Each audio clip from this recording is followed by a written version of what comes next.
Hey, welcome to Budweiser's Weekday Sportsbeat with Irish Breakdown, along with my friend Jesse Stiers. My name is Sean Stiers. Glad to have you with us here today. You're all decked out in Cowboys gear. You know why, right? Oh, say that again. I'm sorry. I said you know why, right? Well, training camp is here. Is that today's the first full day of Pats? Oh, okay. I thought you were going to break some news and tell me Micah Parsons got his contract. I didn't figure there was any way it would happen that soon. So no, Jerry, come on now. Yep. Okay, now, do we want to get into your bachelor party thing now, or do you want to save that? I think we should save that. Okay. More people will be here. It's the beginning of the show. People are filing in. Tell me this. End of last week, Jesse brought to me and Bobby a question about something that happened regarding his bachelor party weekend with a friend of his not showing up, but had paid, wants restitution and all that kind of stuff. Was there any contact with that person over the weekend? Just tell us that. Yes. Okay. So we're going to have some kind of story that comes about. Okay. All right. The business at hand today is the fact that we're 3 days away from Notre Dame football fall training camp until we start this Thursday, and then 34 days away from the season opener at Miami. So with Notre Dame's fall camp starting Thursday, that can mean just one thing and one thing only. It's an annual tradition for us to make our breakout player picks. I thought we would do it a little bit differently. Before I get into the explanation of that, where does this show, the breakout player predictions, where does it rank for you in terms of shows we do throughout the year? It's up there. It's top 5. I would say the one that I like a little bit more is when we draft our teams. We're drafting teams today. No, I know, but we usually do one kind of like no, maybe I'm getting them confused. If that's the case, then this is definitely my favorite show because I like to pick these because we're almost looking at, okay, what guys do we think are obviously going to break out? And then there's always, some kind of like wild card guys that I think break out that no one's going to predict now that end up happening. So I like this show because we can kind of look back on it and be like, okay, my team was better than your team, or your team was better than my team, or you did better offensively, I did better defensively. I'm also, for anyone watching on the YouTube stream, and of course you can watch this show live on either the Irish Breakdown YouTube channel or on the Sports Radio WSBT YouTube channel. You can also watch them after they are over. You can still, go in and watch them. And by the way, subscribe to that Sports Radio WSBT channel if you would. It is brand new and we are building it up. We put rapid fires up there every day. But I'm holding up my black book. This is the good notebook. This is the notebook of record. So it holds a lot of different key information that I have to have day to day and throughout the year and everything else. And so I thought about bringing just one of my cheap notebooks, that I just kind of toss around and, write down whatever notes and different things like that. This will be preserved. So it will be here. I won't lose this. We'll have this. We can look back on it. So now you were kind of alluding to the format, and you were a little confused as to what the format is, because traditionally we do pick teams, and we're going to pick teams today, but we're going to do it a little bit differently. You're going to have a group of players. I'm going to have a group of players. In the past, we've just said, okay, let's pick 5 or 6 guys, each of us, who we think is going to be a breakout candidate this fall or spring. We've done them in the spring as well. And Jesse, as he always likes to remind everybody, picked Rocco Spindler a couple years ago before he broke out. So, but today we're going to pick one guy from each position group. So we're going to go a little bit deeper in terms of what our lists are. You can only have one guy for each position group, with a caveat. So we have all the position groups on here, and we split up defensive tackle and defensive end. Those are two different position groups. And so, each position group, and then there is also a wild card category.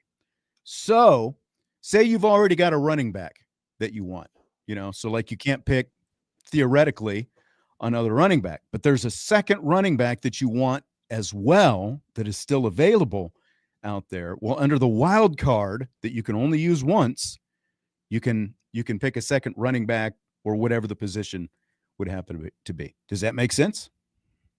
Yes, it does. Okay. All right. Are you excited about this? Are you fired up? Are you still in on this? No, I'm pretty fired up. I only have 2 questions for you. Okay. All right. See if I can answer.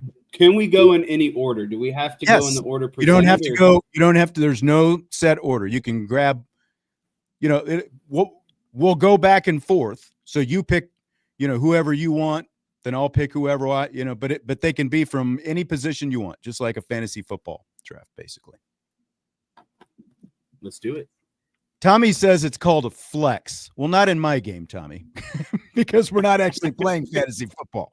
So we're calling it a wild card. I think wild cards sound better because it's more specific to football. Now, was that your only question that you have about the rules?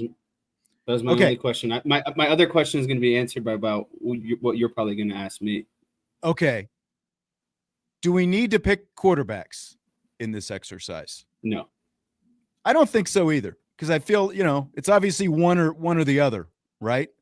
And we're going to have one or the other. Right. So it feels like for doing this, it feels a little useless. It's obvious a quarterback's going to break out. Yeah.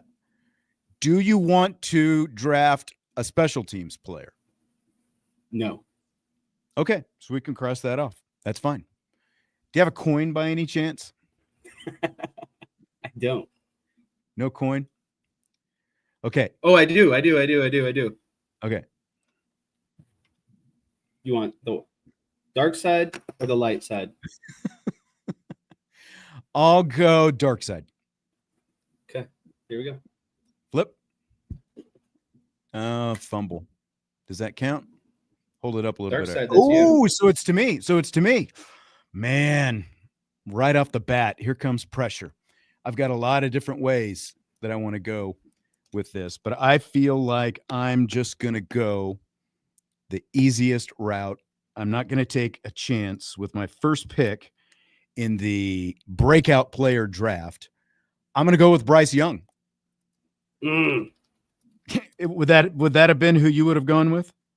I mean, he's the youngest. He's the most explosive. He was up there. We both agree that he is still breakout eligible, right? Oh, 100%. Yeah, he had a solid freshman season, but I feel like Bryce Young is far from broken out. But like when you look at the measurables that this guy has and everything else, like Bruce Feldman from The Athletic hasn't released his freaks list just yet. And usually it seems like it's some older guys who end up on the freaks list. I'm like really curious if Bryce Young is going to end up on the freaks list this year. When you look at the build, you look at the lineage, you look at what he did as a true freshman playing a man's position, defensive end. So I'm fired up about the fact that I have Bryce Young with my number one pick. How much does that break your heart that I get Bryce Young right away? It doesn't break my heart because I'll still draft better than you, but it was hurtful. Oh, here we go. Yeah, Irish for Life 99 in the live YouTube got in a little bit late. He says his stream is about 10 seconds ahead of the 960 stream, but he says so we're picking players for 2025. Sorry, you had to take a call. Yes, we are picking our breakout player candidates for the 2025 season ahead of camp. So you pick, Jess, where do you want to go with this? Okay, so I think my next pick, I have to go with Eli Raridan with the tight end position. Nice. I actually thought about Eli Raridan. There's a lot of excitement about Eli Raridan. Why did you take Eli Raridan with your number one pick? I think Eli Raridan is going to be the next tight end to come through Notre Dame and go on to the NFL. I think he's going to be the number one tight end coming out of fall camp. And I think it was a position that was largely underutilized last season. But I think that was just kind of from the style of play that Riley Leonard used. I don't think that it needed quite the production from the tight end position. But now that you have CJ Carr, I think that there's going to be more RPOs. There's going to be more underneath stuff. There's going to be more the tight end getting vertical on the seam. So I have to go, especially if you're going to play a loaded box to stop the run game. Eli Raridan should be athletic enough to sneak behind that first and second level of the linebackers and really get some solid one-on-one matchups in the secondary that I think he can take advantage of. He obviously has a good size, good frame. I just think, for a position group last season that didn't have a lot of production and knowing kind of what the standard is at Notre Dame at the tight end group, I think they'll be back this year, and it'll start with Eli Raridan. Okay. I'm surprised you didn't just lead with the gun show. Like, he's like, if that guy doesn't, like, when he was a freshman, he was still, like, you could see, that frame that he had was so long and lean. He was a better blocker, I think, than anyone thought he was going to be right off the bat because of the fact that he didn't look like he was completely filled out. 2 years later, he is filled out. He is a mountain of a man, as anyone who saw any of those pictures of him when they went to New York for the media blitz a couple of weeks ago saw. So, yeah, I think that there's a ton of reasons to be excited about Eli Raridan. We're hearing some good things about him. So, pretty exciting season. The caveat with him is just always the health. Is he going to stay healthy? That's just flat out what it is for Eli Raridan. But if that's not a factor, I think he's going to have a really good year. So it's a good pick by you in our breakout player. I think we both started off pretty well, interesting. Outbound was saying, well, Bryce is too obvious. Well, the obvious picks are also the best picks when you're picking to win, right? Usually the number one pick in the NFL draft most years is obvious. Yes. You see it coming from a mile away. That's right. Don Lloyd says his first pick would have been Jason Onye. I don't know. Like, if I'm looking at the two guys we picked, Bryce Young, Eli Raridan,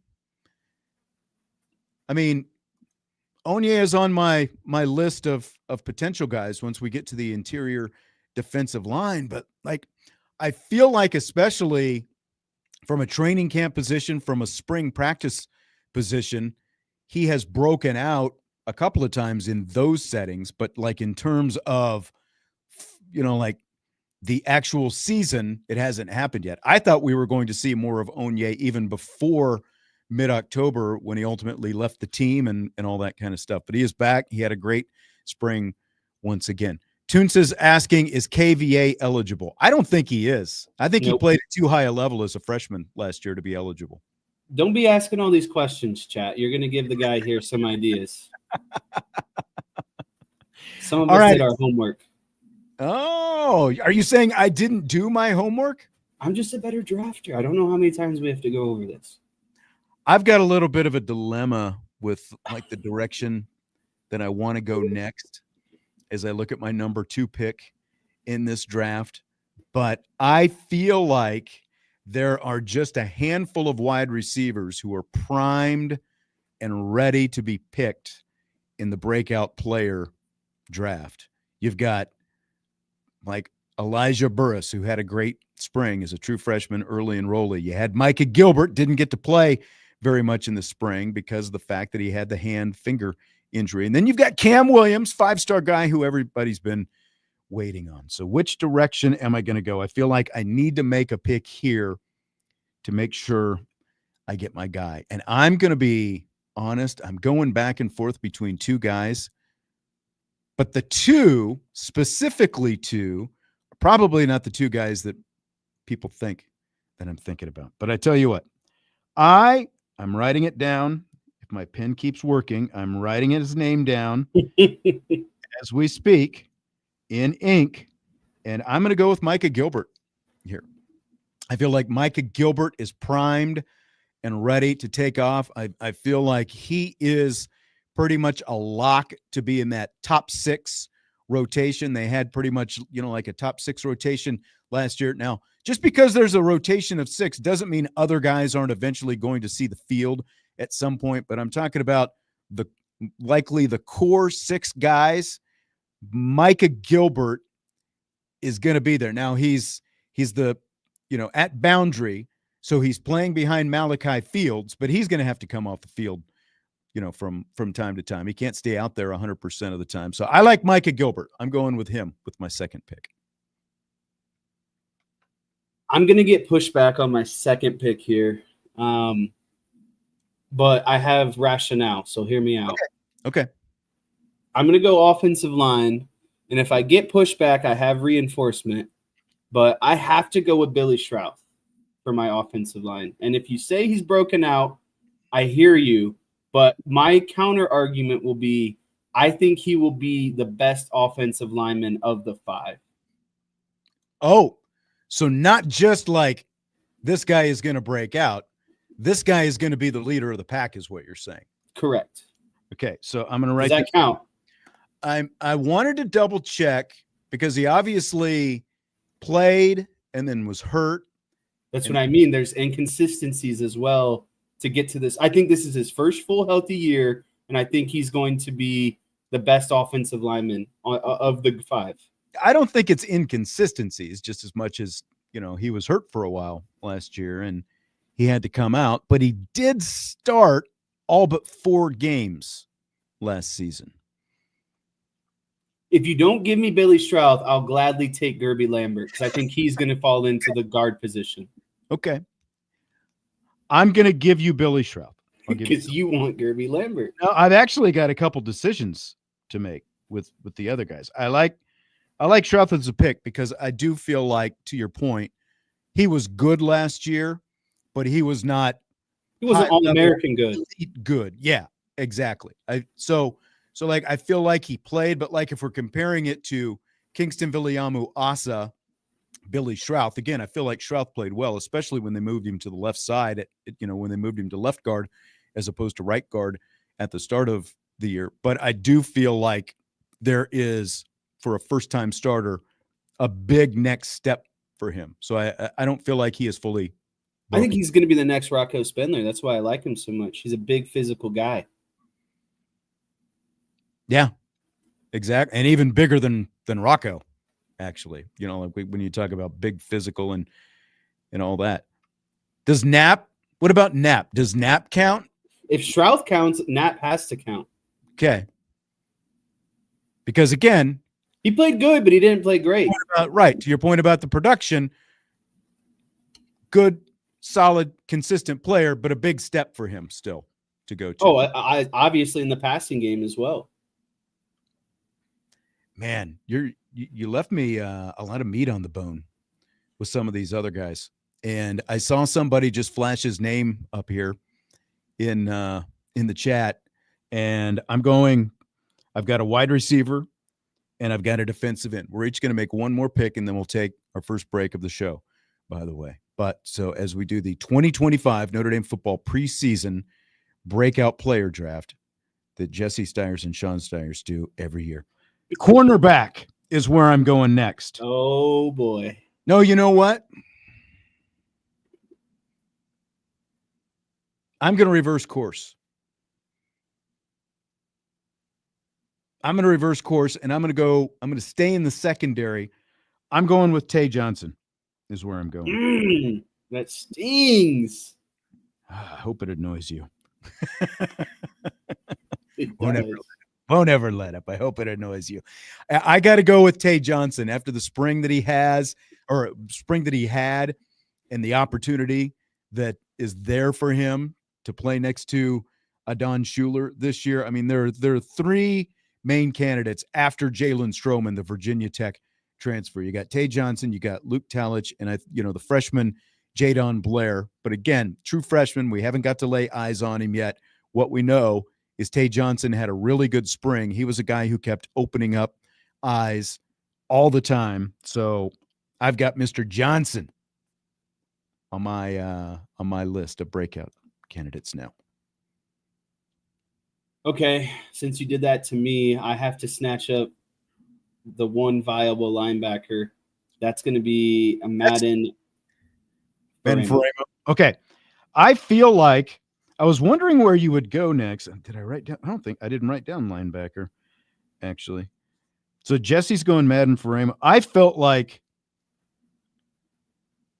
linebacker was the toughest one because of the fact that you basically had 4 guys who really broke out last year. Yeah, 4 guys. You got Jaden Osbury, you got Drake Bowen, you got Kingston Viliamo Asa, and you've got Jalen Sneed. I feel like I thought all 4 of those were off the table. I feel like it too. I feel like they're all off the table. So that left more reserve guys for the linebacker position. And, again, like it was the hardest because of the fact that those other guys are all going to see considerable action. We don't know if it's going to be a 5-man rotation once again at linebacker. I would doubt it is. I think it's primarily going to be those 4. And then, like to the safety thing, as we've talked before, maybe even a linebacker comes off the field and you see 3 safeties out there together at times, in different packages and stuff like that. So I feel like it's going to be a lot tougher for the 5th linebacker, but Faremo was the obvious choice, I think. So well done. Surprised you picked him this soon. Well, when you went defense and I needed to get he's to me the only linebacker that makes sense. No one after him. You're screwed for any other linebacker you pick. Yeah. You went value. It's a way to do it. All right. It's the 2025 Notre Dame football preseason breakout player draft that we're doing today on Budweiser's Weekday Sports Beat with Irish Breakdown. Lively, very lively in the YouTube chats that you can watch either on the Irish Breakdown channel or the Sports Radio WSBT channel. We'll take a timeout. We'll continue our breakout player draft coming up next.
Budweiser's Weekday Sportsbeat with IrishBreakdown.com on Sports Radio WSBT. We're doing the 2025 Notre Dame football breakout player draft on today's show. Sean Stiers, Jesse Stiers with you on Budweiser's Weekday Sportsbeat, as well as, excuse me, IrishBreakdown.com. Got a little verklempt there right in the middle. So some comments, Jesse, before we continue. Tommy on the YouTube chat says he would have taken Blair before he took Faremo. See, the thing is, though, is you already took. Oh, hold on. I pushed the wrong button. Go ahead. Respond. You already took Tay Johnson. So the likelihood of you taking another person in the secondary is slim. And so I got to grab a linebacker at more value before I take your safety. A safety, because you already grabbed a safety. You're looking at linebacker next. You're getting the number 2 pick at that point. Right. Correct. So like I said, you went with value pick, Madden Faremo with that. I had to get him before you did, knowing that you already took some players elsewhere. Yep. Listen, I'm a GM at heart, okay? Okay. All right. I like it. Well, I'm going to go back to the secondary. Here's what I've got so far. We're each getting one player from each position group. Offensive line, wide receiver, tight end, running back, defensive end, defensive tackle, corner, safety, no special teams, linebacker, and we also can make a wild card pick. As Tommy called it, a flex pick, but I like to call it wild card because I just feel like wild card is more of a football term. So the wild card pick, since we each get one player from each position group, if there is another player from a position group that you've already drafted and you really want him on your list, on your team as well, you can make him your wild card pick, but you only get one wild card pick. So I've got Micah Gilbert, Bryce Young, Tay Johnson. Jesse has Billy Schrauth, Eli Raridan, Madden Faremo. Mixing it up a little bit. He's got 2 offense, 1 defense. I've got 2 defense, 1 offense. I'm going right back to offense again, baby. And I'm feeling like with my number 4 pick right now, I'm getting I don't know, like the secondary. Last year, my biggest question with the secondary was depth because of the fact that you had Benjamin Morrison, you had Christian Gray, and you had cornerback specifically. You had a lot of question marks afterwards in terms of who was going to be able to step up and play. Well, obviously, we had that. We got that answered probably sooner than we would have liked to, as great as Leonard Moore turned out to be, but Benjamin Morrison is now gone. So now you've got Moore and Gray. You've got a bunch of other young dudes back there. So I'm going to go back to corner, and I am going to go with one Mr. Carson Hobbs. Now, he had a banger of a spring, especially in the blue gold game. He was all over the place. Had a couple pass breakups in the blue gold game. Jesse is shaking his head right now, so I am under his skin. I am putting the bamboo reeds under his fingernails right now, torturing him as I make this pick, and I love it. Pick after pick, I am just yanking elite player after elite player to put on my breakout list away from you. On a scale of 1 to 10, how mad are you right now that I took Carson Hobbs? 9.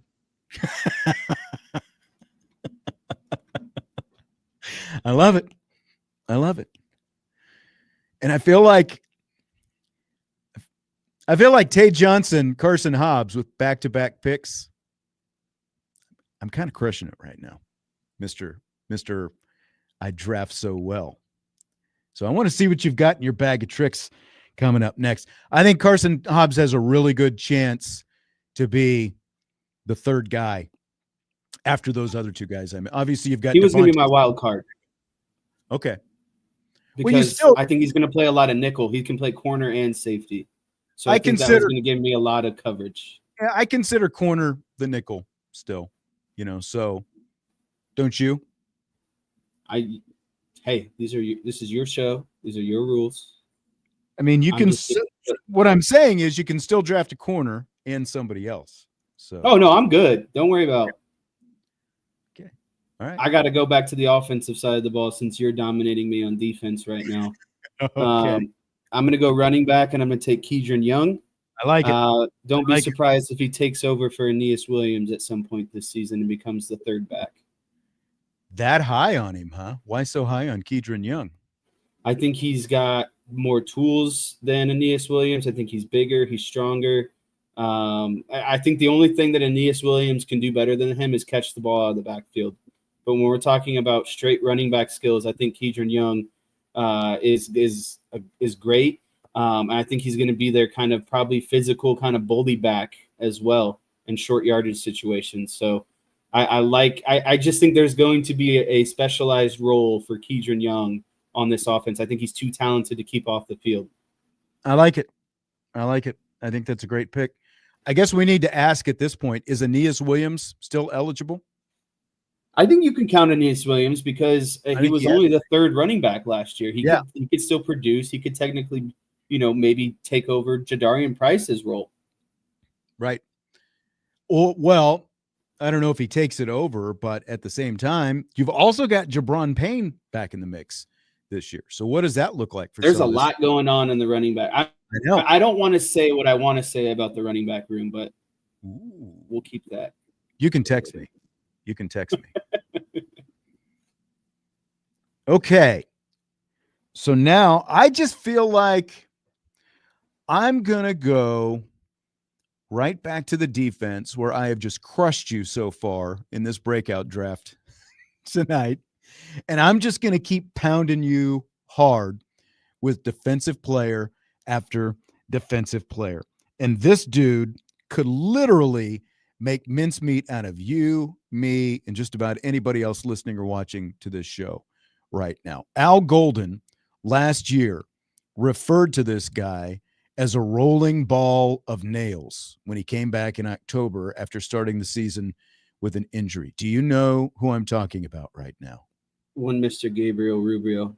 The one and only Gabe Rubio, who will grab you, toss you aside, stomp you. He will give you that leg drop. He will give you that Hulk Hogan leg drop and crush you like a bag of little pebbles is what Gabe Rubio will be doing. So I'm going with Gabe Rubio as my interior defensive line breakout player candidate.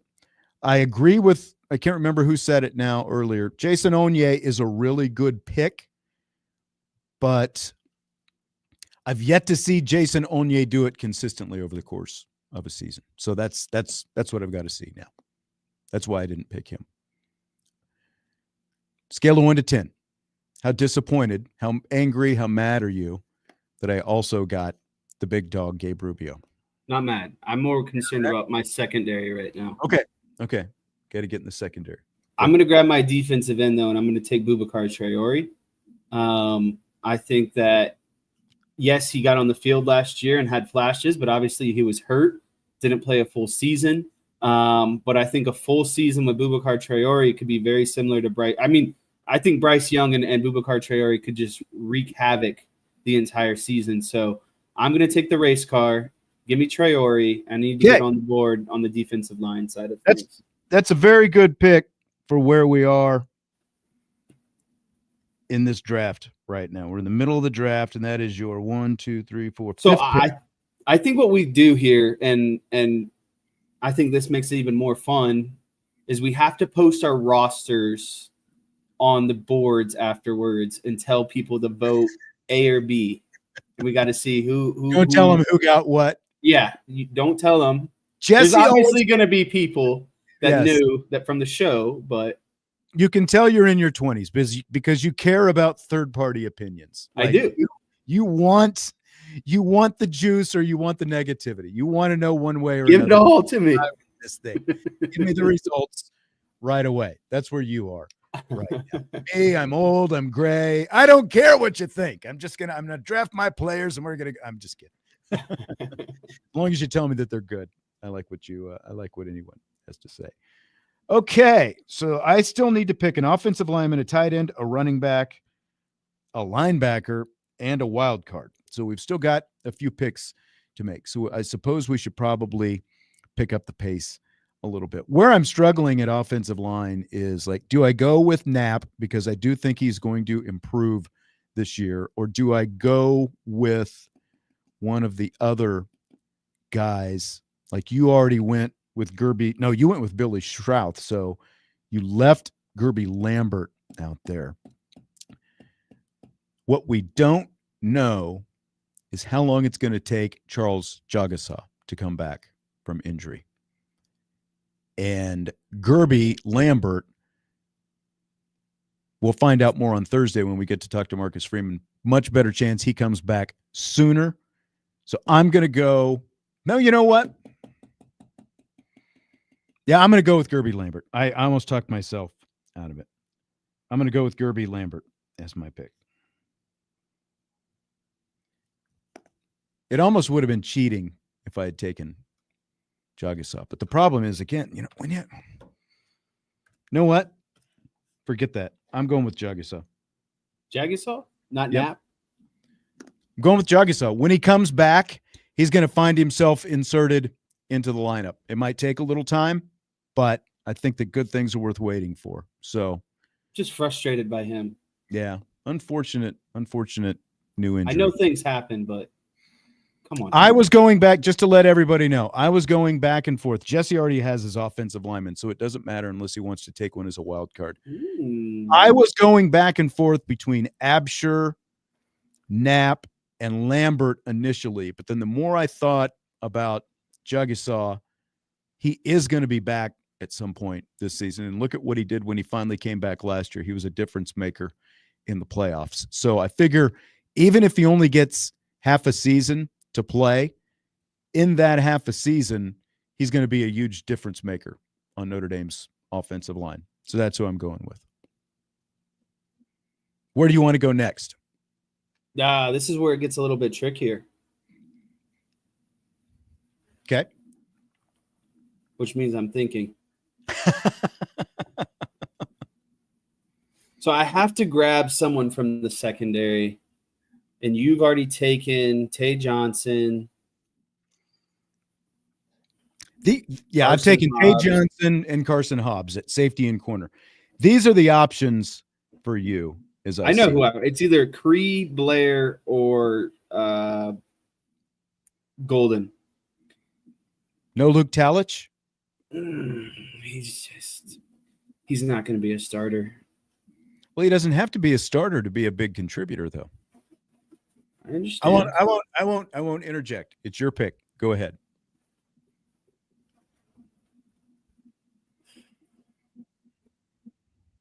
I think I'm going to go with Cree Thomas. Okay. It's a good pick. I think that's a really good pick. Really wanted Carson Hobbs, though, so just know that that's the only pick that really made me mad that you've done so far. Even better. Yeah. Don says with this type of draft, there are really only two choices for quarterback. And again, we're not going to do the quarterback because of that. It's, it's either one or the other. So it's either going to be Carr or Minchie. So we're not going to be making any quarterback picks in this draft. So now I'll tell you what, I'm going to use my wild card here, and I'm feeling pretty good about it. And I'm hoping that I either see a shake of the head or another, cringe, or, we've got to blur your mouth because of something that you say. I'm going to use my wild card. It's going to be on the offensive side of the ball, where I haven't killed you quite as bad as what I've done with the defensive side of the ball tonight. And I'm going to go with Elijah Burris as my wild card. Freshman wide receiver, had a great spring, and I do think that Micah Gilbert is going to be ahead of him, but I think that Elijah Burris ends up being a guy who we see on the field at least a decent amount this season from all the things that we're hearing right now. So Elijah Burris is my wild card pick at wide receiver. That's fine. That doesn't hurt too much. Didn't quite sting as bad as I thought. Sorry. Nope. The name's been floated around. I think there's a large boomer bust on this guy, but when you're kind of, down defensive like I am right now, I'm going to have to take Jason Onye. I like it. So you're I getting have good to take quality. Jason Onye. You're getting some good quality with some of these picks that you've Listen, made. I don't need your petty talk here, okay? I'm still drafting well. You know, you don't need me to be your cheerleader and No, I'm up. still drafting, okay? You don't need a clapper in your corner. It's a good pick, though, especially this I mean, late. someone's got to step up. It's either him or the transfer. Yeah, that's right. But I think that they're both going to be in the rotation. The transfer Jared Dawson is who you're talking about. I took Gabe Rubio. You took And Onye. Elijah Hughes. Yeah. And there's still questions. There's more questions with the other guys like Armel Mukum, for example, or Sean Sevillano Jr. There's still more questions with those guys. I think that the two prime candidates are Rubio and Onye at the interior. So I got mine late. Justin Kane asks if Aeneas Williams is on the board. Not anymore, my friend. Not anymore. Because he just went. You just wanted to cue that up. He just went to Team Sean Stiers is where he went. And Jesse already had Kedron Young, and I just got Aeneas. And again, like this late in the draft, I'm feeling pretty good about that. So that's where we are. I'm going to let you make one more pick, and then we're going to take another break, and then we'll come back and see how close to being able to wrap up our breakout player draft we are able to do after we take that break. But first, who you going with, Jess? By my count, you need a wide receiver, a safety, and a wild card. That is correct. Man.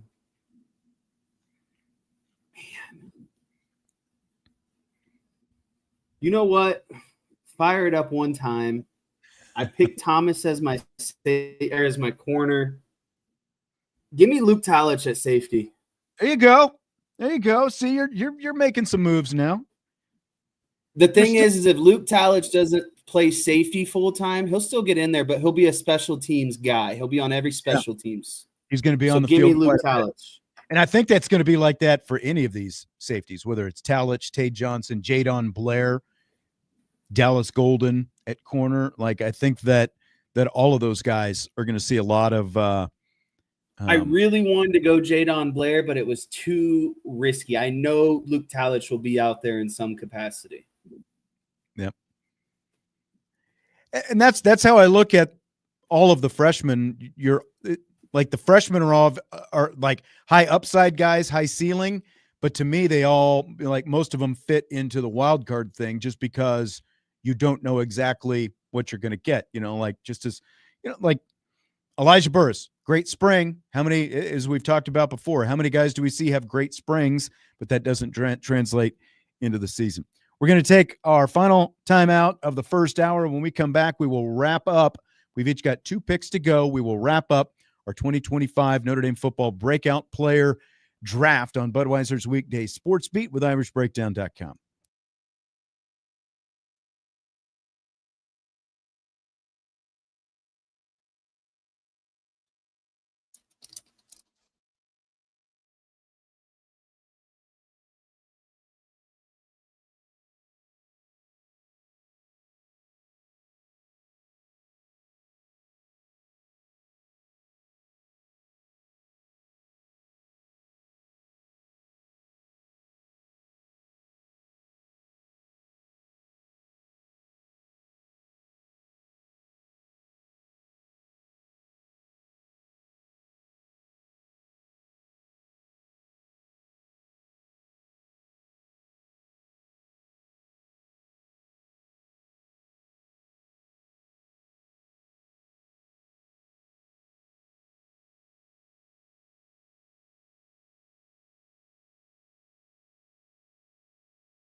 Yeah, winding down hour one of Budweiser's Weekday Sports Beat with Irish Breakdown, along with Jesse Stiers. My name is Sean Stiers. Glad to have you with us here today as we begin week two of our new arrangement here with Sports Radio WSBT and Irish Breakdown. We had a great time last week and looking for more as we ramp things up. The start of Notre Dame football training camp is Thursday, and we have spent this first hour picking our breakout player candidates for the upcoming season. Jesse and I, we've been doing this as a draft. We're each drafting teams.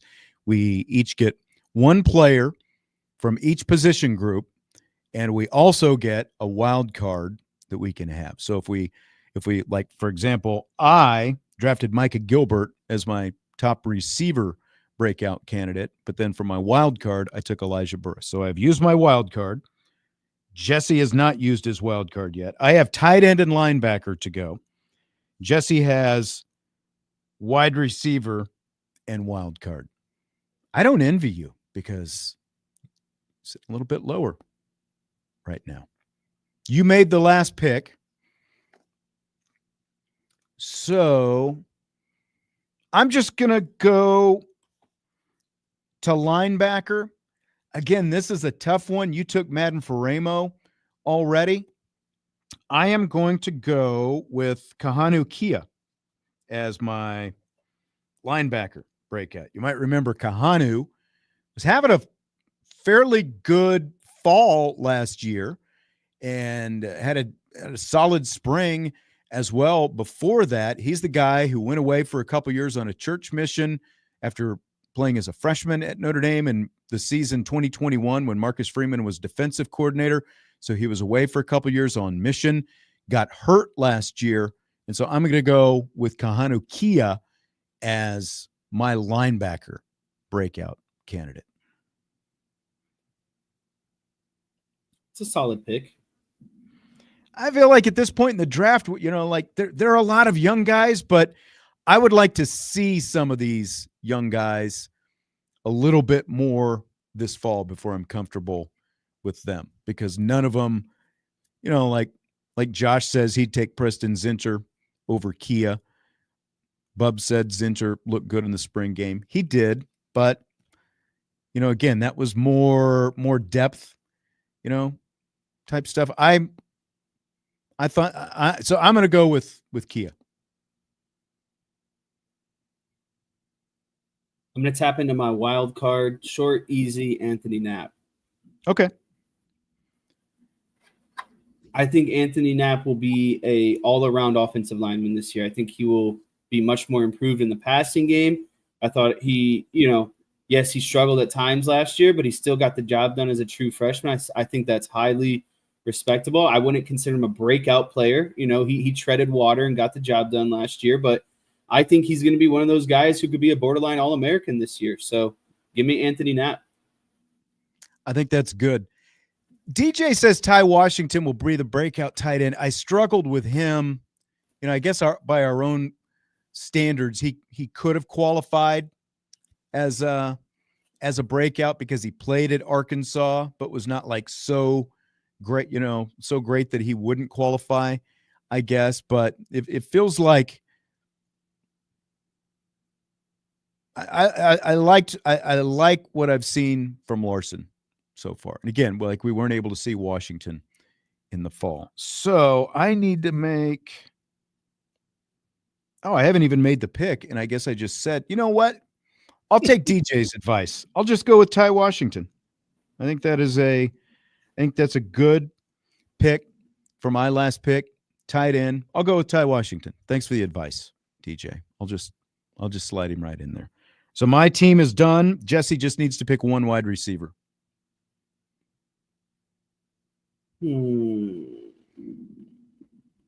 I feel like you don't have a lot of options here. Like you could go with Cam Williams, for example. Are you giving me Will Pauling?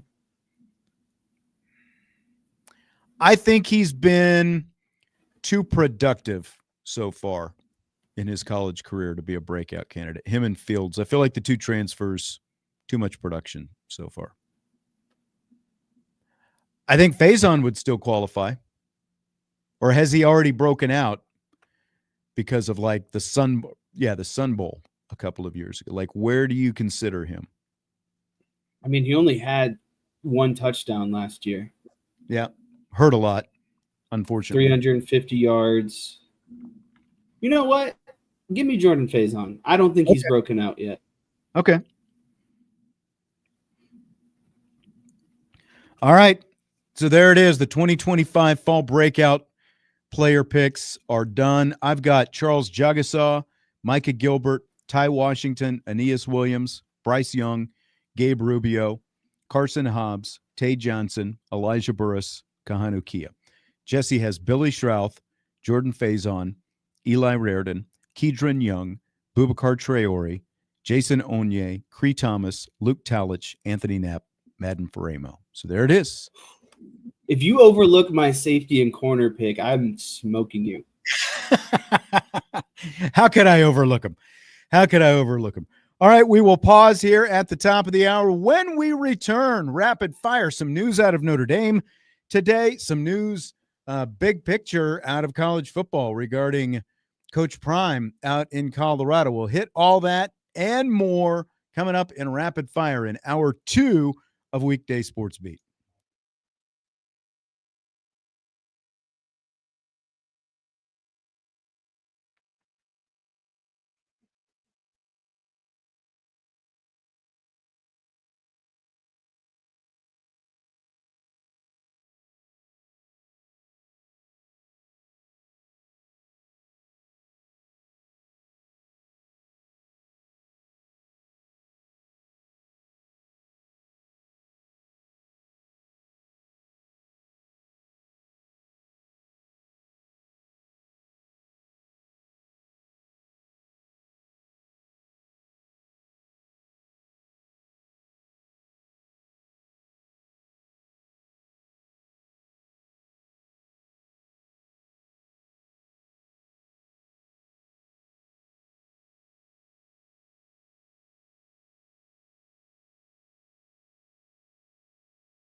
We start hour 2 of the show and rapid fire along with Jesse Stiers. I'm Sean Stiers. We've got a lot of Notre Dame football questions that we're going to get into and some other topics as well, like we always do in rapid fire. We are all encompassing.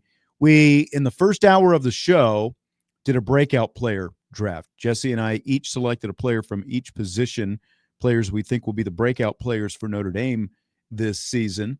I have Charles Jagasa on my list. Jesse has Jordan Faison and Boubacar Traore on his list. Bubs in the YouTube chat on the Irish Breakdown YouTube channel says that he thinks that those guys are ineligible. Outbound agrees. He thinks they have all broken out. They just haven't been healthy all year. I mean, can you include Charles Jagasa, a guy who has played in 4 career games, as someone who has broken out? Just because he played well in 4 games, I think he's completely eligible for this. And the way I looked at Faison is, I mean, he missed time last season, and he in his career he has 49 combined receptions and 650-ish yards and 5 touchdowns. So. Right. If Jordan Faison goes for 1,000 yards and 5 touchdowns, I would consider that a breakout season this season. I agree. I think that Jordan Faison had what you could consider, as I mentioned when we were doing it, a breakout moment because of the Sun Bowl, but we haven't seen him. Injuries are part of the game, just like with Charles Jagasa. Like you're trying to say that Jagasa is ineligible because he played, in a couple games in the playoff last year. But we haven't seen enough. He didn't get any All-American honors. He didn't get any postseason honors because of his play. He played exceptionally well, especially for a guy who was out for most of the season. I just don't think he's broken out. And Boubacar Traore, again, like this is a guy with 13 career tackles to his credit. 13 career tackles. I don't think we can say Boubacar has broken out at this point. He has 3 career tackles, 13 career 13 I'm saying this wrong. 13 career tackles, 3 career sacks to his credit. To me, a breakout player is someone who plays at a consistent level the entire season. Right. At a consistently high level. I think that I think that because of the fact that they have had to go through those injuries, that's what held them back from breaking out already. But because of the injuries, I don't think that they've broken out yet. So that's why we made them eligible for the list. I mean, it's splitting hairs ultimately anyway, right? Let me ask you this as we start off rapid fire, Jesse. Other than quarterback, who's the most intriguing Notre Dame player going into fall training camp this week? I'm honestly going to say Malachi Fields, to be honest with you, because I think Notre Dame needs to have a legit passing game this season.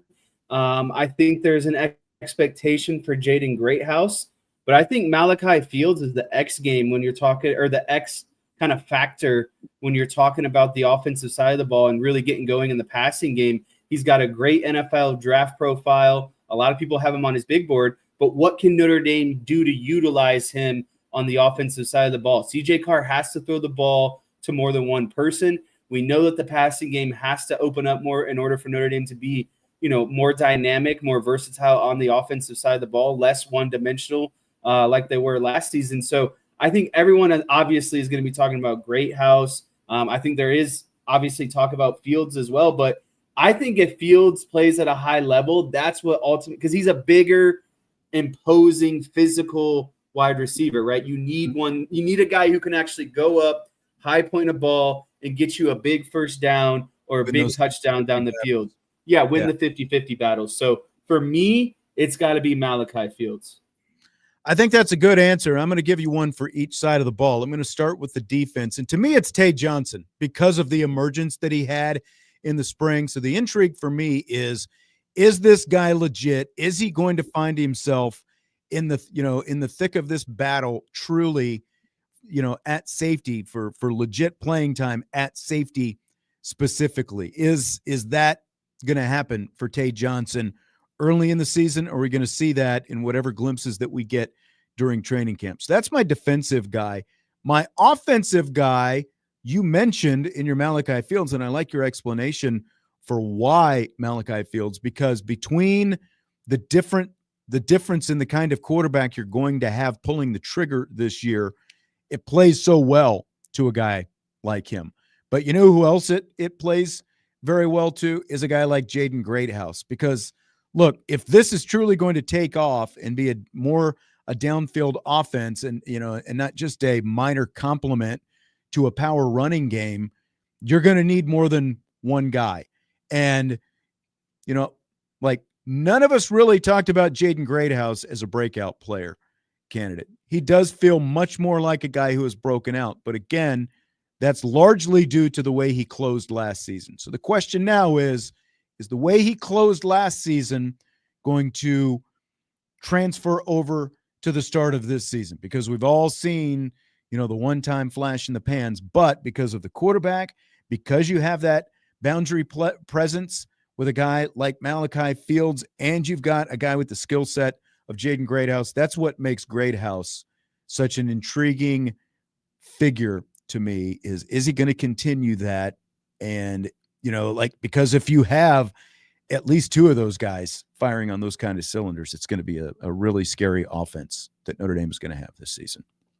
So I don't want to be left out on the extra credit. Jason Onye would be my defensive guy. Okay. I think they need a defensive tackle to step up.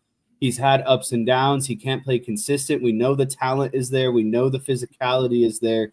He's even added weight onto his frame from what you've told me. So I just think they need to have a dude at defensive tackle. I think they have a lot of talent on the ends. They have obviously their double team eater and Gabriel Rubio, but I think Onye needs to show that he can be a consistent guy every game for them. And I think would ultimately take that defensive line to another level if he can play really well.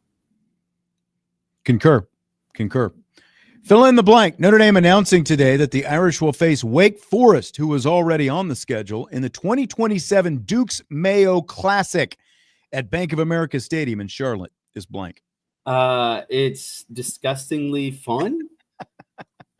Yeah, I mean, does this mean we're essentially like, is the head coach? There's going to be Mayo involved. That's what I'm at. Like, is Marcus Freeman a Mayo fan? How big a Mayo fan is Marcus Freeman? That might be the question. I guess we won't find out for 2 years, but still.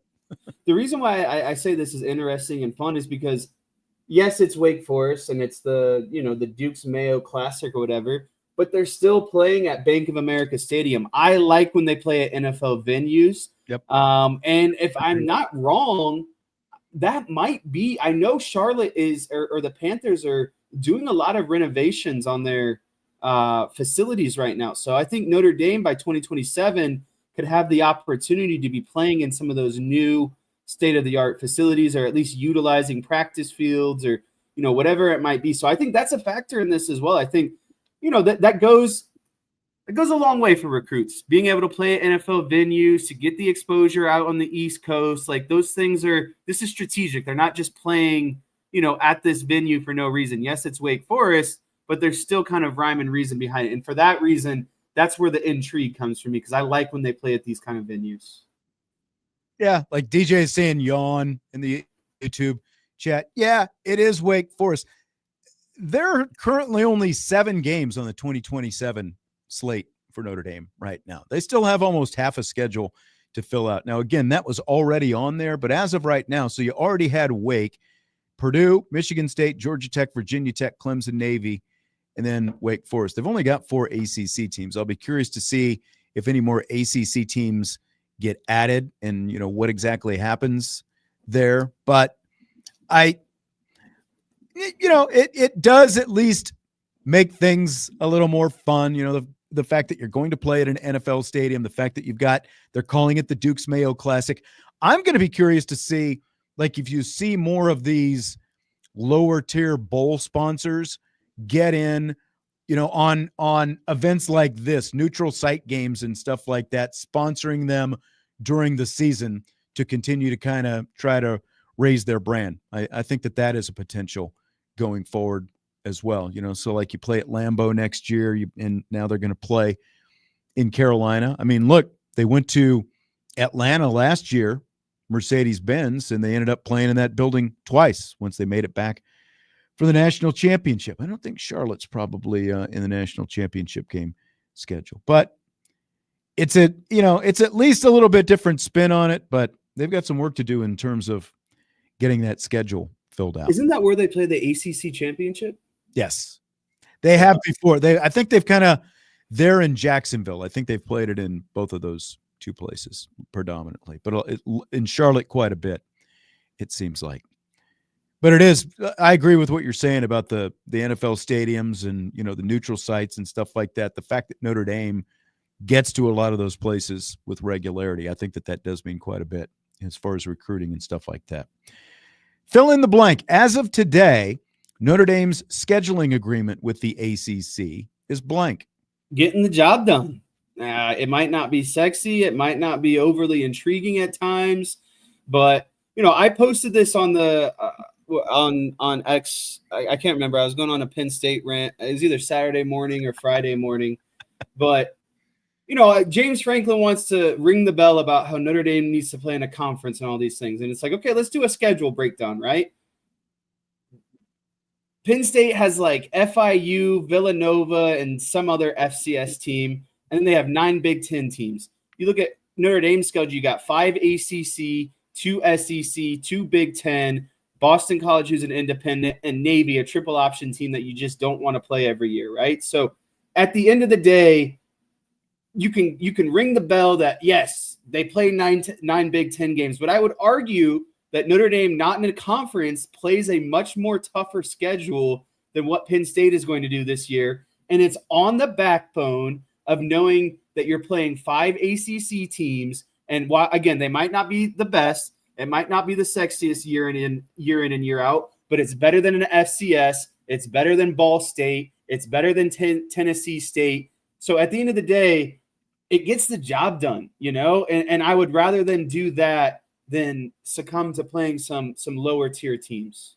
Oh, that is exactly right. And it's interesting that you put it that way, because some people don't like it. Some people have never liked it, to be quite honest. But it's more necessary right now than ever, like where this is, because of teams, because of schools, whatever you want to call it, programs like Southern Cal weaponizing the future of the Notre Dame USC series. I mean, and look, you've had Stanford every year since 1997. And even, like you subtract a couple years and go back even farther than that, the series with Stanford, and you've got Southern Cal every year since 1925, with the exception of a handful of years, a couple for World War II, and of course the COVID season. They've been pillars on the schedule. Like you could actually count on them, but you're not going to be able to count on them, at least as of right now. Curt Cignetti, to your point, Curt Cignetti can pat himself on the back for playing Indiana State, Kennesaw State, and Old Dominion. Penn State plays Villanova and Florida International. Okay, they act like they're challenging themselves. Notre Dame has played only one FCS team ever. Tennessee State, obviously, a couple of years ago when they came back from Ireland. Penn State and Indiana are each going to play 2 this year alone. And as of now, Notre Dame is in solid shape for future schedules. We just talked about how they only have 7 teams on the schedule for 2027 as of right now. This ACC agreement is necessary, and it's more necessary probably now than ever because of all this stuff that's going on in the Big Ten and because of the uncertainty they're creating. But, like if USC is willing to back out of a 100-year-old rivalry, what's stopping anyone else? That's exactly it. All bets are off. Like, you don't know what's going to happen in the future. And again, like as of now, yeah, they've got some nice, series, home and home set with schools like Texas and Alabama and, some others as well in the future. And you've got the big long series with Clemson as well, but you just don't know what's going to happen. So like, you might not always like this ACC arrangement, but it is right now, it's a big benefit to know that you're going to have, 4 to 6, on average it's 5, but 4 to 6 opponents lined up every year. Power 5. Yeah, that's right. That's And you exactly can't right. control who's good in that group. Like Miami's on the schedule. Florida State was supposed to be on the schedule. Like your job is to schedule and make sure you have the big quality opponents on the schedule. What they turn out to be in that given year is on them. So again, I think Notre Dame does a master class in scheduling. And I have to kind of amend what I said. Boston College is also in the ACC. So you have 6 ACC teams, 2 SEC, 2 Big Ten, and then the group of 5 champion from last year. That's a solid schedule, diverse schedule, if you ask me. I agree. Don't blame me, says he's calling me out on what I said about Dukes and raising their brand. He says, Dukes is the best commercial mayo, and I grew up on Best Foods /Hellman's. I don't know about Best Foods. That sounds like the generic brand you get at whatever grocery store you happen to go to. I'm not a mayo person. I was gonna say you gotta preface with this guy hates mayo. You are asking the wrong person about the quality of mayo. But I will tell you this: I had never heard of Dukes until this bowl game, whenever it started a few years back, and they started dumping mayo all over people. It sounds like, I think it's it's down there in Charlotte. That's where they play the Dukes Mayo Bowl in Charlotte. It sounds like a Southern brand. So, like I've been to the South, but being someone that doesn't eat, I don't partake in mayo at all. It was disgusting. Growing up, my dad's parents were from the South. And so we would go to their house and it's like, hey, a BLT sandwich. Yeah, or a turkey sandwich. And they would slather that stuff in mayo. And I would just look at it like, what am I going to do with this? And I would have to try to scrape it off. And I'd go get the mustard. And I'd have to try to disguise the fact that there was ever disgusting mayo touching any of my fine proteins or vegetables on the sandwich. So not a mayo guy. 2 things. Miracle Whip completely off the table. That is where I will draw the line. If I'm gonna eat mayo, it's got to be real mayo. And I need someone in the chat to tell me what this blue plate mayo is. I follow this guy on Instagram. He's from Louisiana, and he's always talking about blue plate mayo. I'm like, what is the difference? Is that Hellman's? Is that Duke's? So if anyone knows, please let me know. Blue plate mayo. Don't blame me, says that Duke's is Southern. So there you go. Like I said, I'd never heard of them before the Duke's Mayo Bowl. So case in point, raising their brand, right? Sportsman Philly 22 came in late in the live YouTube stream, and he says, why haven't we mentioned Healy from Ireland winning the Tour de France Combativity Award, 9th place overall? He won a stage and came in second as well. Okay, there you go. We just mentioned it. I have no idea. You don't follow the Tour de France? Since all the Americans became cheaters, it's been a while since I followed the Tour de France. Like the only time the Americans could win, apparently, I guess Greg LeMond. You can go back to LeMond. He won, but since Armstrong and Landis and all that kind of stuff, it hasn't been quite the same. We're going to take a timeout. When we come back, we'll continue with rapid fire. We've got some more shots we can take at the Big Ten, and Tony Petitti. He had some stuff to say last week that we didn't get to at the end of the week. So we'll do that when we continue on Budweiser's Weekday Sports Beat with Irish Breakdown, Sports Radio 960.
Run on through the 6 o'clock hour. We continue with Rapid Fire on Budweiser's Weekday Sports Beat along with Irish Breakdown. I'm a little disappointed. You haven't even mentioned my Tony Dorsett shirt that I'm wearing today. Well, I didn't want to upset the fans and listeners. I had my cowboy gear on. I didn't want to say, oh, man, we're both wearing cowboy gear on the same day. We didn't even plan it. But, I just found this on eBay, and I had to get it. The only thing I didn't notice when I got it is they did one of these. Where is it? I'm not going to be able to point because everything's backwards in the camera.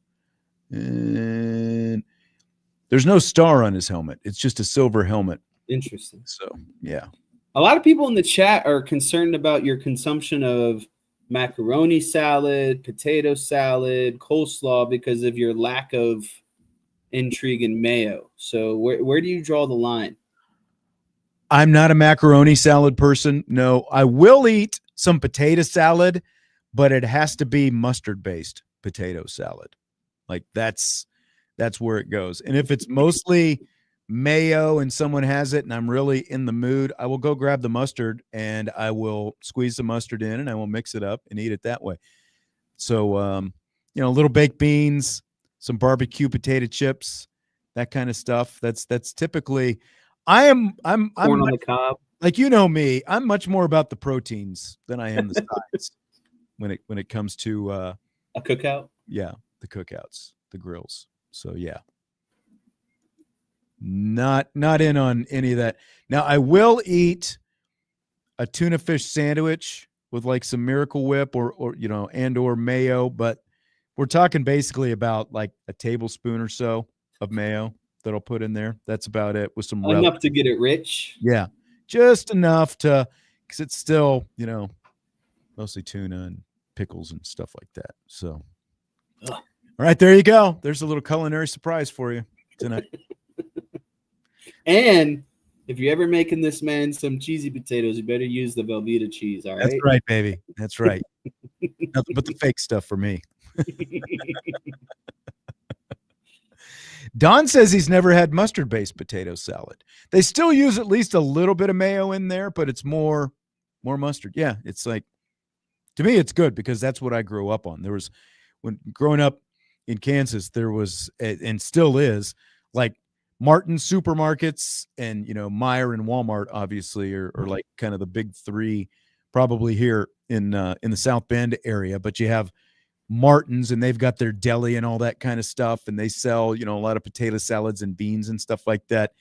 In Kansas, the predominant chain was a grocery, like the equivalent of Martin's was Dillon's, and Dillon's would have, their deli just like Martin's has here, or Meijer has a deli as well. But the potato salad that we got at Dillon's was a mustard-based potato salad. So that's what I like. That's what I ate. Get that mayo away from me. That's all that I've got to see. DJ is right there. Mustard base is the only way to go to make potato salad, or any real respectable sandwich for that matter. So, all right, let's move on here. Okay, Big Ten Commissioner Tony Petitti still pushing for a 16-team expanded playoff format that would give the Big Ten and SEC 4 automatic qualifiers each, with the ACC and the Big 12, of course, each getting 2 AQs.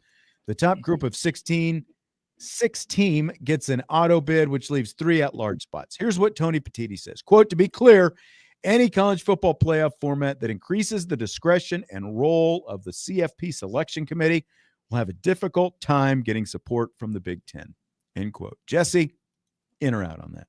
I'm such a big out. I think you just put this question in here to hear me rant again, because I started to with you and Bobby last Friday. Like, this is just so stupid. Who does the Big Ten think they are? They got 4 bids into it last season. So obviously the committee did something right. You got the most amount of bids possible.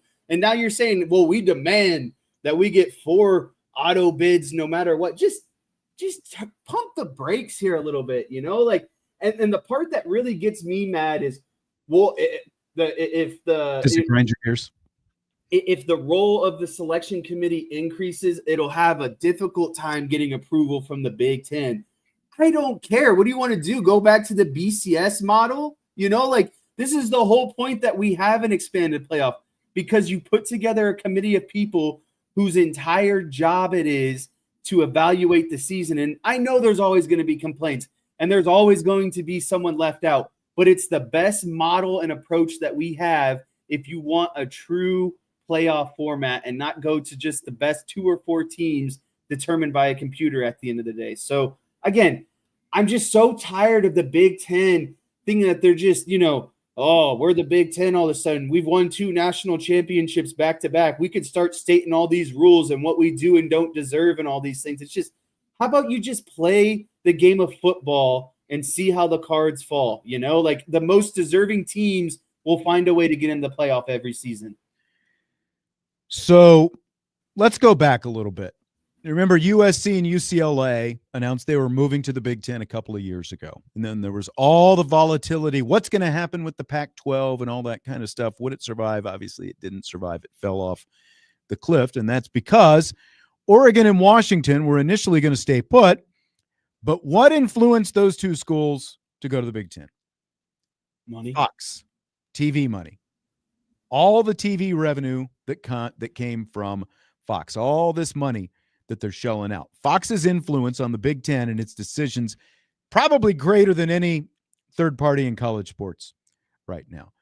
And so I set it up like that because Tony Petitti sees the college football playoff and specifically this format that he's pitching, the 4 AQs for the Big Ten with the guarantees, with auto bids and everything. Like, he sees it as nothing more than a TV show, and specifically it's TV content for his TV partners because it's not just Fox. You've also got NBC in there. You've got CBS in there who are all televising Big Ten games. But what are they televising right now?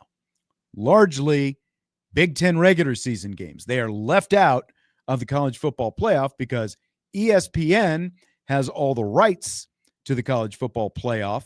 They sublicense some of their games to Turner, but they own the rights to them. So Kevin Warren, he left the Big Ten a gift before he went back to the NFL by setting up, these TV deals so that you've got games on Fox, you've got games on NBC, you've got games on CBS, 3 networks, just like with the NFL. So what Petitti wants now, he wants the 4 automatic qualifiers for his conference so that he can get a sliver for these TV partners of what's essentially going to amount to a piece of the playoff pie, because they want to do these play-in games where you've got the 3 seed playing the 6 seed, the 4 seed playing the 5 seed. Well, what happens when you do that? You get a little bit of revenue boost, and you also throw a bone to your TV partners. So he's trying to get these play-in games televised by his TV partners where he's making all this money and also trying to squeeze some extra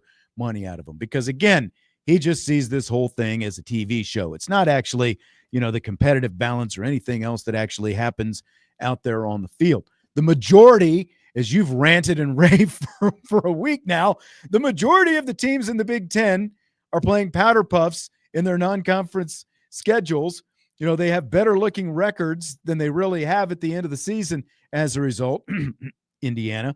And, Petitti tries to sell the world on a 6-3 conference record, meaning something, but he makes his TV partners happy because he potentially gets them, a little bit extra TV inventory. So I think that's what this whole thing is about, is Tony Petitti trying to sell these play-in games as part of the format, and it's part of what Eli Drinkwitz was pitching with his 30-team proposal, because between the SEC and the Big Ten and the other conferences, if they do these play-in games as opposed to just straight up conference championship games, that's basically another tier, another layer to the playoffs, and you get more games on TV. That's what I think it's all about. Jesse's shaking his head. That's bad radio, man. No, it's just that's probably what it is at the end of the day. I hope that's what it is, but I'm so tired of these conferences just talking about what they deserve and these coaches talking about what the format should be and all these different things. Just why don't you just go out there and play some good ball, and you'll end up being one of the top 12 or 16 teams in the country. Like, How about you quit making excuses and go out and figure out a way? Because Marcus Freeman I never hear Marcus Freeman complain or make excuses.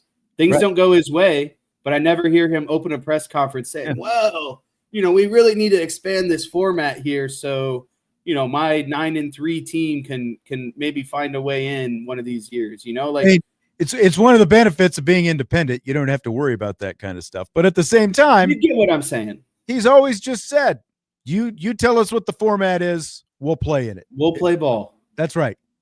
That's right. Don't have to complain about what conference other schools we'll find a way or aren't in. Yeah, that's right. We'll find a way. That's exactly right. So I didn't get this in last week, but I wanted to slip it in here today. Jeremiah Love, when he went on College Football Live during Notre Dame's Media Blitz, his teammate Isaiah Dunn, who did a summer internship at ESPN, asked Jeremiah Love what his pet peeve is. And here it is. 30 seconds, J-Lo. We got to go. Look at pet peeve. Biggest what? Pet peeve. Pet peeve? Yeah. I don't like when people over-accessorize in football. Too many accessories. So no over-accessorizing in football is what Jeremiah Love says. Do you feel triggered by that, Jesse? No, I love that. I love that. I don't need to see your 3 chains and your earrings and, like the way I think about this. Do you ever seen Ellie De La Cruz play? He's got like the thing on the top 3 buttons unbuttoned. 3 buttons unbuttoned. He's got an arm sleeve, wristbands that are all neon, cleats that are neon, like just decked out. And I have more empathy because they're professional players, right? You can do what you want. But at the college level, just put on the gear and play, like what we don't need all these, like I said, the necklaces. I've even seen guys wearing the Apple watches before. Like, I think you put on your cleats, your socks, your pants, your jersey, maybe a sleeve, maybe a wristband, and then you go play, like I was never a guy who was wearing super flashy stuff. Maybe I taped up my ankles and, wore some gloves and stuff like that. But again, I wasn't out there with bling or anything on. No, you weren't. That's fair. I guess you would know the definition of the accessories better than me. I felt like, like you had like those, didn't you have like the thin, like sweatband things that you wore on your arms and stuff like that sometimes? I wear a sleeve sometimes. A sleeve, yeah. Not those. They're like the little. Talking about like the bicep bands? Like the strips, yeah. Is that what you call them? I didn't wear those. No. I didn't wear those. All right. I know Vince always used to kind of give you a hard time for some of your stuff in high school. So that's Vince, though. He's an old man. Yeah, that's true. That's true. And just gets older all the time, it seems like. But don't you respect that kind of old school ball out of Jeremiah Love? Just, I'm here to play football. I don't care what I look like. I'm putting on the gear. I'm running the ball hard. I'm running you over. I'm jumping over you. I'm giving the stiff arm. I mean, because obviously Jeremiah Love has some flash in his game, but it's like flash with no frills. And so, I mean, I think absolutely everybody respects that. It's like, you don't need all that extra stuff. Let's just go out, strap it on, and play. Swandong in the chat says, "What? Imagine if I would have bought Jesse bling for football." Didn't it annoy you, like when you were playing travel ball, when you guys would wear, like your the fighting necklaces? Yeah, because they weren't like a metal, gold chain or anything. No, they were like more like fabric, kind of. Not fabric, but they weren't metal. Make you take them off and all that kind of stuff, and there were always certain coaches who wouldn't even wait for the umpires to tell you to take them off. They're like, just those off. Those were the annoying guys. Like, oh, I always was like, okay, if the umpire is going to tell us. But why are you getting mad before a situation is even a situation? Right. That's just not accurate. Okay. All right. You're right. Fill in the blank. Deion Sanders announced today that he has battled and beaten bladder cancer, and that's blank. Remarkable. Absolutely remarkable. I heard he had to have his bladder removed, by the way. I don't know if you – yeah. I saw that. I Unbelievable. mean, and the surgeries he's had for his foot and toe situation, where he almost had to have his foot and maybe even his leg amputated, is insane. And I think, and I'm not trying to get on my high horse here. I've always been a Deion. I wouldn't say like advocate, but I support Deion. I've never been a Deion hater, that's for sure. But I think that there are some people who need to kind of maybe take back some stuff they said about Deion Sanders. That it's all about him and his family, and Are you calling out Vince right now? And Shador and Shiloh and that sort of stuff. I mean, the man has had 21 surgeries on his foot alone since 2021. He just had his bladder removed, and everything that I was reading leading up to today is Deion's going to hold a press conference and retire, or no longer coach at Colorado. Could have been the easy decision. If I had bladder cancer and I had my bladder removed, I probably would have stepped away. But he's not. And I think that should show you the kind of, respect that Deion has for the game, the passion he has for the game at the end of the day. So I have nothing, he was a great player. You can say what you want about him as a coach, but I have the utmost respect for him, especially after, everything that's kind of come out today. Yeah, I mean, you can say Deion's loud and brash and confrontational and cocky and all that, and he is. But at the end of the day, you don't know what somebody else is going through. And this, really, because knew this press conference was coming, and it's like, man, what is this going to be about? Because we had heard about the fact that he had the blood clot stuff before, and so he's obviously gone through a lot. So it's awesome that he's in a place where he's still, even though he said he's lost a lot of weight, he still looks like he's fairly healthy. And, after going through all this stuff the last couple of years. And there's a great story that I saw this afternoon right before I came in on The Athletic that Bruce Feldman wrote about. There was a student reporter from UCF last season. UCF played Colorado. And in the post-game press conference, this student reporter is in a wheelchair and had a form of like muscular dystrophy, I think it was. And he asked Deion Sanders a question in the press conference afterwards. And before Deion answered the question, he looked at the guy and he took the time to tell him how much he respects him for what he has to go through, in the wheelchair every day. And he talked about how, look, I had, this problem with my feet, and I was in a wheelchair in my house, and we had to, adapt our house just to get to the bathroom and all that different kind of stuff. And, so like he was showing the guy that, the respect that was due. And again, there are a lot of things that you can say about Deion Sanders. At the end of the day, he's just a person too, and he goes through stuff like everybody else. So I obviously, we hope that he gets full recovery from this, because what he's gone through already does not sound pleasant at all, to be, to go through it and also, be there for your kids and support them. And he said he didn't tell his kids everything that was going on, like Shiloh and Shador, so they could focus on making the, NFL training camps and making the team and all that kind of stuff. So very, it's a lot to go through. And so hopefully that he is in a better place very soon. My thing is anyone who reported on, or we're just assuming he was going to quit, and then he comes out today and says, yeah, I had my bladder removed and I'm not quitting. Like, come on, can we at least give the guy the benefit of the doubt now? Why do we have to expect the worst of Deion and his intentions? Why can't we expect the most and the best of Deion's intentions until he shows us otherwise, maybe? Right. I wanted to be sure to get a little Aaron Rodgers in, because Kyle Brandt from NFL Network went to Pittsburgh Steelers training camp in Latrobe, PA this weekend. He sat down Rodgers, and here is a little snippet. Always very amused, Aaron, by your observations of the media. Okay? Everybody's going to get a little squirrely now. Someone had a nuclear take on you. Terry Bradshaw, number 12 from the Steelers. Terry Bradshaw says, Rodgers to the Steelers. I wrote it down because I want to get it right. It's a joke. Stay in California, chew on bark, and whisper to the gods.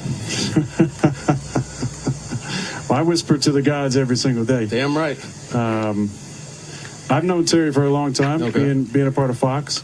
Terry's a legend. He's an absolute legend. He won 4 Super Bowls. He's had a legendary career in the media. But Terry, like a lot of people, doesn't know me. And so he's got an idea of what he thinks about me based on what I've done, the documentary, what I've said, Darkness Retreat, whatever the hell you want to talk about. I'd love to get to know Terry on a deeper level. And I feel like if he gave me a chance to get to know him, then we'd have a good friendship, because for me, I have nothing but the utmost amount of respect and deference for what the greats have done, because they laid the foundation for us to be able to play in this great game, to be paid like kings, and to carry on the tradition of excellence that guys like the Bradshaws of the world in the 70s and Bart Starr in the 60s and Lombardi and Joe Montana and Steve Young and Troy Aikman and Brett Favre and all the greats that have been over, Tom Brady. You know, we're standing on the backs of those guys, and it's because of how they played and how they carried themselves that we're able to have this opportunity to still play this great game, to get paid really well, to set ourselves up for our future. So I'd love to get to know Terry on a deeper level if he's open to it, and maybe we can go chew some bark or whatever the hell he's talking about together. All right, so maybe they can go chew some bark or whatever. Are you ready to chew some bark, Jess? I'm not ready to chew some bark, but, you know, I have to say, this is probably my favorite Aaron Rodgers clip. I thought he was actually down to earth and human for once.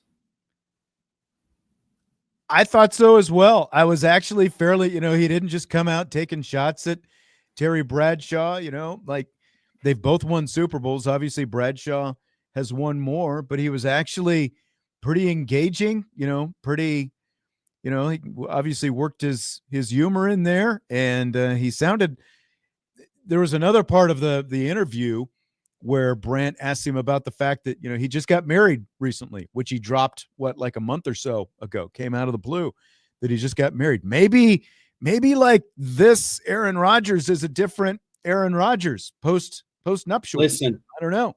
Take him for 4,000 passing yards this season. Do it. Signing it up right now. Do it.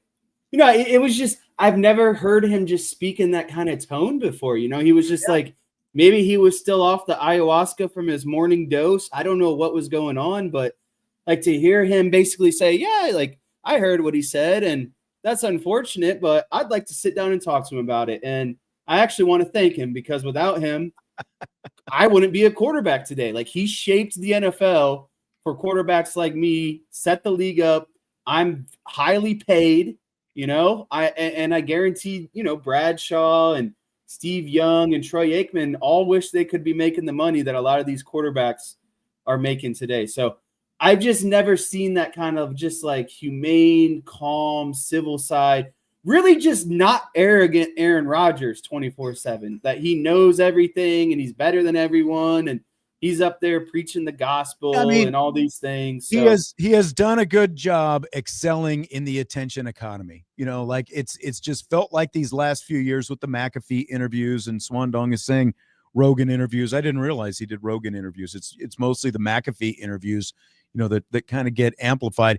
He has always just liked the attention, and it obviously this didn't feel like what that was about. Maybe he, you know, has some trust in Kyle Brandt. And so, you know, like the fact that Brandt was actually sitting with him there at training camp, and, you know, like that plays into it. I'll tell you this, like Terry Bradshaw, I could not stand Terry Bradshaw when he was a player for what I think are obvious reasons, you know, because like we're sitting here, we're wearing our Cowboys gear. I grew up in the era Super Bowl 10, you know, the freaking touchdown, the acrobatic, great. And the acrobatic touchdown pass to Lynn Swann, great. You know, played in eternity with Lynn Swann making that catch against the Cowboys. Super Bowl 13, beating the Cowboys again, and they win a total of 4 Super Bowls. And like he was like in his 20s, but he was bald and he had teeth. It's like what he just looked so annoying. And the fact that he played for the Steelers and, you know, crushed, you know, like my team's spirits in the Super Bowl 2 different times. I couldn't stand him for a long time, but once he went on TV, I actually, like, you get to see his personality. It was actually a lot different. Now, the Terry Bradshaw, 40 years later, since going on TV, is becoming the cliched grumpy old man back in my day and get off my lawn and all that different stuff. Like, to me, like, I could actually, like, when Terry Bradshaw retires, Aaron Rodgers is going to retire from football here pretty soon. And I could see Aaron Rodgers like easily slipping into that chair on Fox doing that. And I think that he would be pretty entertaining doing it, entertaining and informative. I would enjoy him much more in that role than a quarterback role. I have no idea how many commercials I still have to play before the show's over. So I'm going to go ahead and start them rolling right now. If you've seen me looking off to the side multiple times while the show's going on, I've deleted things that I'm allowed to delete. And I swear on a stack of Bibles, they have reproduced every time that I have deleted them. They keep coming back. So I can't keep track of what's left to play here. So we're going to end it with that. Appreciate you as always, Jesse Stiers.